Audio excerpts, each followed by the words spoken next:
बांग्लादेश के दैनिक अखबार वर्तमान में एक नक्शा छापा गया है जिसे जमात इस्लामी ने जारी किया है। इसमें बंगाल, झारखंड, उत्तरी बिहार, पूर्वोत्तर के कुछ राज्य और नेपाल और म्यांमार के कुछ इलाकों को बांग्लादेश का हिस्सा बताया गया है। जमात इस्लामी ने इसका नाम इस्लामिक बांग्लास्तान रखा है और इसी के साथ ये सवाल खड़े होने लगे हैं कि क्या जमात इस्लामी बंगाल को हड़पने की कोशिश कर रहा है। और अब ये सवाल भारत और बंगाल सरकार को लगातार परेशान किए हुए है। दरअसल ये नक्शा सोशल मीडिया पर लगातार वायरल हो रहा है और इसे लेकर बंगाल का शासन प्रशासन, वहां की सरकार भी सतर्क हो गई है। बताया यह जा रहा है कि बांग्लादेश में सत्ता परिवर्तन वाले दिन से ही ममता बनर्जी भी इधर पश्चिम बंगाल की जनता से लगातार शांति बनाए रखने की अपील कर रही हैं।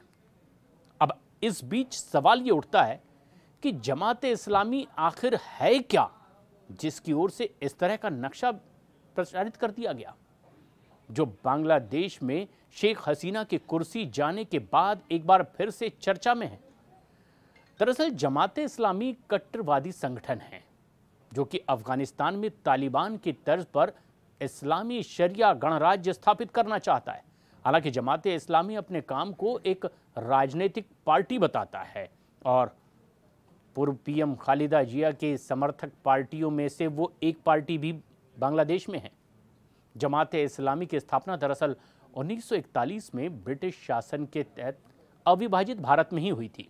2018 में बांग्लादेश हाई कोर्ट के फैसले का पालन करते हुए चुनाव आयोग ने जमात के पंजीकरण को रद्द कर दिया था और इसके बाद जमात चुनाव लड़ने के अयोग्य करार दिया गया था।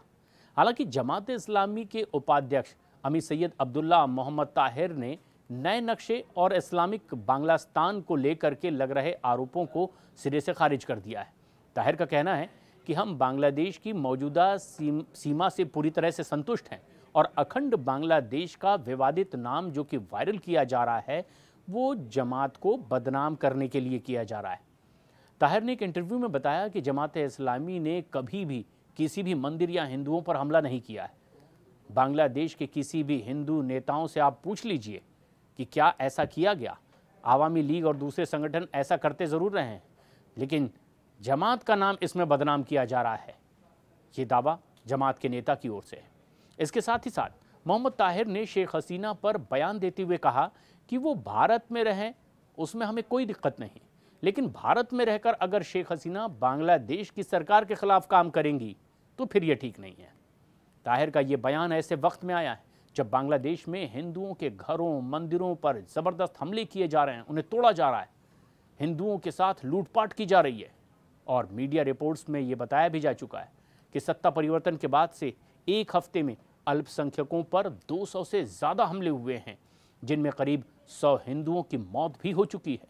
मानवाधिकार संस्था एमनेस्टी इंटरनेशनल ने अपनी एक रिपोर्ट में कहा है कि जमात इस्लामी और छात्र शिविर लगातार बांग्लादेश में हिंदुओं को निशाना बनाते रहे हैं।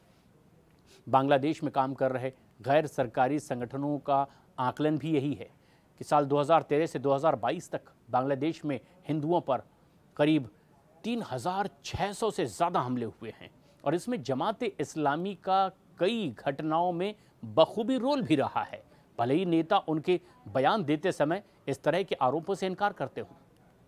अपने इंटरव्यू के दौरान ताहिर ने भारत पर गंभीर आरोप भी लगा दिए। ताहिर ने कहा कि भारत ने बांग्लादेश में केवल शेख हसीना से ही मतलब रखा और इतना ही नहीं, भारत ने शेख हसीना को सरकार चलाने में मदद भी की। ताहिर ने आरोप लगाया कि भारत शेख हसीना को चुनाव जिताने में मदद भी करता था और हम भारत के साथ मिलकर बांग्लादेश में काम करना चाहते हैं, लेकिन भारत ही हमसे मतलब नहीं रखना चाहता। अब ये ताहिर का बयान है। दरअसल हम आपको ये भी बता दें कि शेख हसीना सरकार ने हाल ही में जमात इस्लामी, इसकी छात्र शाखा और इससे जुड़े कुछ और संगठनों को बैन कर दिया था। उन्होंने ये कदम बांग्लादेश में कई सप्ताह तक चले हिंसक विरोध प्रदर्शन के बाद उठाया था और सरकार ने आतंकवाद विरोधी कानून के तहत ही जमात इस्लामी पर आंदोलन का फ़ायदा उठाने और लोगों को हिंसा के लिए बरगलाने का भी आरोप लगाया और इसके बाद संगठन शेख हसीना सरकार के खिलाफ सड़कों पर उतर आया था और बाद में ये एक हिंसक रूप से पूरे बांग्लादेश में दिखाई दिया और उसके बाद पूरे बांग्लादेश में अराजक स्थिति बन गई। तस्वीर पूरी दुनिया ने देखी, लेकिन जिस तरह से अब वहां हमले हो रहे हैं और फिर शेख हसीना भारत आई हैं, इसी लेकर जमात के नेता का जो बयान है वो निश्चित रूप से ये दिखाता है कि अतीत में उनके संगठन की हरकतें कुछ और थी और उनके ताज़ा बयान कुछ और। इस पर क्या है आपकी राय? हमें कमेंट्स करके ज़रूर बताएं।